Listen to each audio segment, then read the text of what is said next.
সিলেটে আমি এক মাহফিলে গিয়েছিলাম, সূরাতুল ইখলাসের ফজিলত নিয়ে আলোচনা করছিলাম যে সূরাতুল ইখলাস কেউ যদি 1000 বার তেলাওয়াত করে আল্লাহ তার জন্য 300টি রিজিকের দরজা খুলে দেয়। কয়শটি? সূরাতুল ইখলাস যদি 1000 বার তেলাওয়াত করেন আল্লাহ আপনার জন্য 300টি রিজিকের দরজা খুলে দিবে। আল্লাহ তাআলার ক্রোধের 300টা দরজা আপনার জন্য বন্ধ করে দিবে। রাগের দেখ সিলেটে আয়াকা হুজুর আমি তো লন্ডন যাইতে চাই, লন্ডনের ভিসা পাবো না। আমি পাবিতে আমল কর।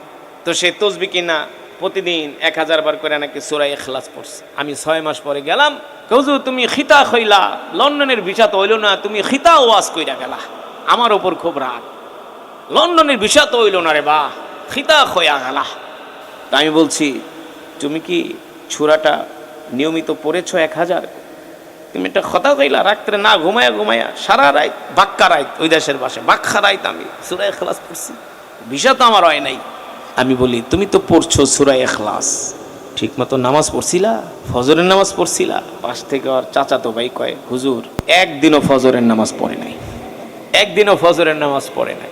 এখন আপনি শহীদের মর্যাদা পাইবেন সূরা হাশরের 3 আয়াত পড়া আর নামাজ বাদ দিয়া দিবেন? হবে না।